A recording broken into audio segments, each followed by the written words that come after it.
Hello, everyone, and welcome to Parsha with Passion.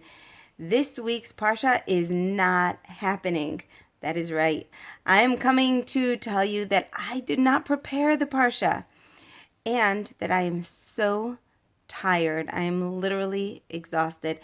And I thought, you know what? I could just not post a video, or I could just hang out with all the other tired women. Now, it would be so nice if I was so tired because I've just been cleaning and scrubbing my house and getting everything in tip-top shape. That's not even why I'm tired. I'm just tired. That's the whole thing. That's the whole thing. It's like there's this psychic energy around Pesach that's things start getting hectic. The energy starts moving. A lot of things happened this week. Many of you know that I'm on a forgiveness journey this week. I took a huge step that was the most beautiful thing um, uh, towards Shalom, and it was exquisitely beautiful, and I'm tired from it, even though it was the most beautiful thing. And a lot of times it's true when you do a lot of healing, you get tired, you release energy, you have to sleep is very restorative. So is drinking. Anyway, so I've had some people contact me about forgiveness work, and I really want to invite anyone who wants to release and move on with their life from various resentments to please be in touch with me, because there is no more beautiful journey than I have thought, than the journey found, than than the journey towards Shalom. I got a message this week, and this week's message is the Torah that I'm taking with me for the week before Pesach. And here's what it is. So I am planning on a very beautiful project together with some other women, bringing in Reb Lazer Brody into town. And this is very exciting, and it's Emunah, and it's unbelievable. And there's an Emunah group here. So I asked the Emunah group, would you like to join me? Like, I almost assumed they'll be the committee with me because everyone wants this. And I was in touch with one of them, and she said, sure, we're going to do this together. And like, I'm excited. And then I got the following message from her. And this is my Torah for the week. Okay, I'm going to read you the message. I want to tell you this before my exhaustion gets the better of my memory and clarity. Right now, I'm perfectly whelmed, not over and not under, with kids, Yom Tov, baking, and other priorities. I recognize the sound of my Yetzer Hara encouraging me to get involved and helping with your magnificent project. I'm grateful for this moment of clarity. The right thing for me to do right now is to cheer you on from the sidelines. I hope you feel my standing ovation for this holy work. No one is clapping louder than I. That's from Sarah Weingart. And that's my Torah for the week. First of all, the hilarious word called whelmed. Just to be whelmed. Like, things don't have to be crazy for you to say, I can't do another thing. You're not required to max out to your max of your max. It's okay to say, I'm doing all the things I'm meant to be doing, and if I start to take on more, then I'll lose track of my priorities. Literally, when I got this WhatsApp from her, she doesn't know this yet. I hope she gets to hear this. Sarah Weingart, this should be a big schluss for you. I put down whatever I was doing, and I came to this very room where I am now, my boy's bedroom, and I cleaned it for Pesach. And I had been kind of in the middle of cleaning, but I was going to finish a project and finish another project, and then it was just like, oh yes, priorities. And I came in here and I cleaned with such a sense of, I had a lot of like motivation and energy, just recognizing, yeah, like I want to be doing this now. So thank you, Sarah Weingart. And that's, I guess, my message to you in this tired week is just do what you can and don't take on more stuff and more projects and more deadlines. And don't complicate things. This Shabbos, we're cooking the bare minimum. And it's not a disrespect for Shabbos. It's just being people.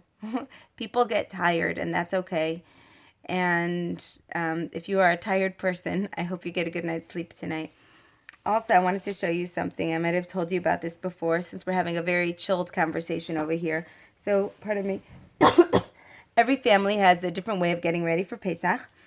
And I wanted to share with you our family's way because it works. That's the main reason that it works. So right here on my lap, I have a file. Yes, that's our Pesach file, and we save everything from year to year. Part of it is nostalgia. Part of it is just looking back at the old lists and the old orders and what worked and what didn't work and how much of everything. And all this organization is mostly due to my husband. The part that really works for me is the most fun part.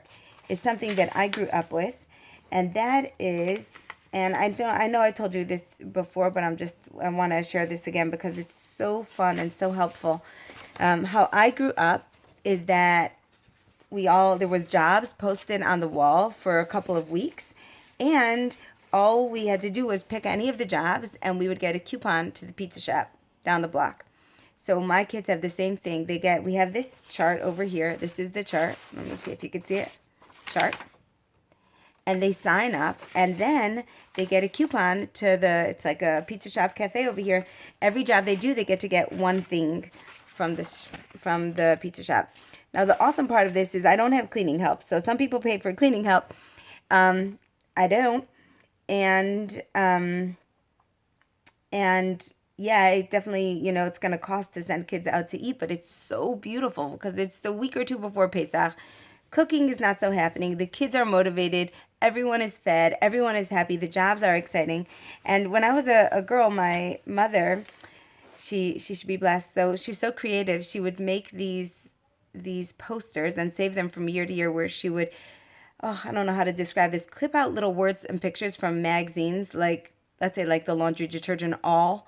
So it would say, "We all," with a picture of, the laundry detergent, "do our best because it is the dawn," with a picture of dawn, of Pesach. And she would just make this whole funny, encouraging thing that would be on our front door. And for the whole season of Pesach, every time we walked in and out of the house, and anyone else who walked in and out of the house, was in the spirit of, we're cleaning for the mitzvah with pleasure. And you know what? It worked. She totally passed it down. My housekeeping has been going down the tubes, but come Pesach, I'm like, yay. I know this sounds crazy. I can't wait to do this. I can't wait to clean. I'm so excited. I'm way ahead of the game for me. For other people, they're all done. But like for me, my usual timeline of life, which is, pretty much it's all in my head until the last minute. Then I execute fast, Baruch Hashem, with a ton of help. This is different. This is like, oh, I love this. And I have charts and lists and let's get through it. And all the kids get prizes. And it just seems so manageable. And the reason that it's manageable is because it's joyous. So it's a lot of fun. And I don't have any misconceptions that I could do it myself. And this motivates everyone to work. So here's the chart. I just broke it down. Like we have, let's see, pantry, top shelf, put away the food, clean in line. And then the second shelf, clean and organize the items behind the living room couch, clean the basement fridge, all kinds of things. It's really, really fun. So, yes, tired week, short video, did not prepare the Parsha, and I did not even prepare the Haggadah yet for Pesach. So, God willing, something very, very special is happening for the first time ever. On Monday night, I'm going to be running a live teleconference with a, video conference online with all the women who have been to retreats. So this is like 5 retreats of growing communities, women who are really growing. And we're going to have a shir on Pesach. And then finally, I will begin preparing Torah for Pesach. And you are invited. At the beginning, it was going to be, this is for the retreat community. And then more and more people are saying, no, we want to be a part of that because this is women who are really growing. And this is a shir for women by women. And the truth is that once we realized how much people want this, an interactive class, it's nice to listen to a class, but it's so, so nice to show up, seeing real faces of other women, asking questions, having discussion that's meaningful and growth-oriented. Because there's been so much activity around this Monday night class, we are also going to be opening up a whole series of classes that's coming on. It's a membership model, and it's going to be amazing, bringing in speakers, conversations, live coaching, and very cool stuff that is not totally mapped out in my mind. Well, it's mapped out in my vision, but it's not mapped out on a piece of paper yet, but it's coming up probably in May. And I think that there's a real gap of authentic conversation. And when I say the retreat women are growing women, you all are. So it's like, why limit it to that? Why not give everyone a chance to engage in deep Torah conversation, deep healing conversation, deep life stuff? Why not make a forum where people can show up as they are and be seen, and make real time, real life connections? And there's a Chabura consciousness that's so powerful. That's like a collective consciousness when you're part of a community that's growing. So this Redemption Forum or Redemption Live or whatever it's called is going to be so powerful. And it's starting with these 50 to 100 women who are already coming on Monday night. So if you're watching this in Torah anytime, just email me. It's rivkamalka@gmail.com, and I will send you the information. And if you're watching this on YouTube, then you know what? I might even post the information in the comments below. That's what I'll do for Try Anytime people. And then if you're on YouTube, just click on the link below and you're going to see everything. And I wanted to say one more thing about that. Oh, but I can't remember it. That stinks. Okay. So I'm hoping, very, very, very much hoping that Monday night in that class, I will see you like for real, live, almost in person on this Zoom teleconference, and it's going to be super cool. Oh, I know what I was going to tell you. Yes, please email me today or tomorrow or the next day, because I'm learning from Sarah Weingart about priorities. I just need these reminders all the time. I don't know about you guys, but I get off track, I get on track. That's life. I take a lot of chizuk when Rabbi Eliezer Brody says that David HaMelech had, did he say it's tzaddik, or was he specifically talking about David HaMelech? I can't remember. It has 1,000 ups and downs in one day. I'm like, yes.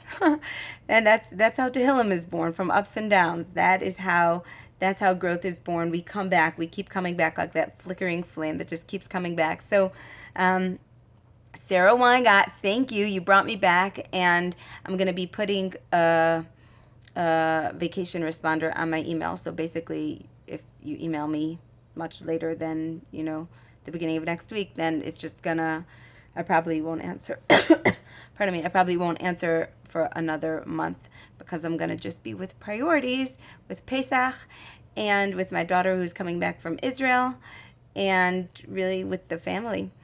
Okay, see you guys on Monday night. Thank you. I'm almost asleep.